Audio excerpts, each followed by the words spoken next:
Hello friend, स्वागत है आपका आपके चैनल फ्यूचर फार्मा में।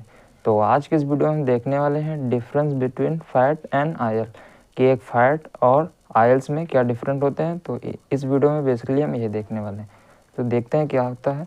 तो सबसे पहला हमारा जो डिफरेंस होता है फैट सॉलिड और semi solid at room temperature, कि फैट जो होते हैं जनरली रूम टेम्परेचर पर सॉलिड और सेमी सॉलिड फॉर्म में पाए जाते हैं, वेयर एज आयल्स की बात की जाए तो oils are liquid at room temperature, कि आयल जो होते हैं रूम टेम्परेचर पे लिक्विड फॉर्म में पाए जाते हैं, बट फैट्स जो होते हैं वो रूम टेम्परेचर पे सॉलिड और सेमी सॉलिड फॉर्म में पाए जाते हैं। दूसरा जो हमारा डिफरेंस होता है, fats contain large amount of saturated fatty acid like steric acid and palmitic acid. जो फैट्स होते हैं उसमें लार्ज अमाउंट होता है सैचुरेटेड फैटी एसिड का। क्या होता है सैचुरेटेड फैटी एसिड, कि जब हम किसी फैट को बनाते हैं तो ग्लिसरॉल एंड फैटी एसिड के कॉम्बिनेशन से फैट्स बनते हैं। तो उसमें जो फैटी एसिड होते हैं लार्ज अमाउंट में पाए जाते हैं फैट के केस में। सैचुरेटेड यहाँ पे टर्म यूज किया गया, सैचुरेटेड मतलब जो फैटी एसिड होते हैं वो सैचुरेटेड मीन्स सिंगल बॉन्ड से बने होते हैं, तो इसलिए यहाँ पे बोला गया सैचुरेटेड फैटी एसिड। यानी कि fats contain large amount of saturated fatty acid, कि फैट जो होते हैं वो लार्ज अमाउंट में कंटेन करते हैं सैचुरेटेड फैटी एसिड। एग्जांपल की बात की जाए सैचुरेटेड फैटी एसिड की, तो stearic acid and palmitic acid is an example of saturated fatty acid. Whereas oil में के केस में बात की जाए तो oils contain a large amount of unsaturated fatty acid.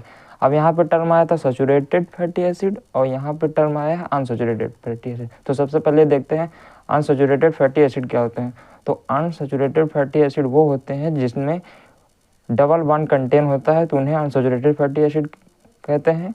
और जो फैटी एसिड सिंगल बॉन्ड से अटैच होते हैं उन्हें सैचुरेटेड फैटी एसिड बोलते हैं। तो उन्हीं के व्याप पे फैट एंड आयल आपस में डिफरेंस होते हैं। तो हमारा जो थर्ड डिफरेंस है वो है फैट आर एनिमल्स फैट। जो फैट्स हैं वो जनरली हम एनिमल फैट से प्राप्त करते हैं, but oil are vegetable oil. Oils को हम वेजिटेबल के आयलों से प्राप्त करते हैं और फैट्स को जनरली हम एनिमल फैट से प्राप्त करते हैं। तो ये हमारा हो गया तीसरा डिफरेंस। फोर्थ डिफरेंस की बात की जाए तो fats do not contain double bond. जो फैट्स होते हैं वो डबल बॉन्ड नहीं कंटेन करते, इसीलिए इनको सैचुरेटेड फैटी एसिड के थ्रू बनाया जाता है, क्योंकि इसमें कोई डबल बॉन्ड कंटेन नहीं होता। But oil have contain double bond. Oil जो होते हैं उनमें डबल बॉन्ड पाया जाता है। जो हमारा फिफ्थ पॉइंट है वो है फैट आर मोर स्टेबल। जो फैट्स होते हैं वो ज़्यादा स्टेबल होते हैं एज़ कम्पेयर टू आयल, और oil are less stable than fats. तो ये भी हम बोल सकते हैं fats are more stable than oil and oil are less stable than fats.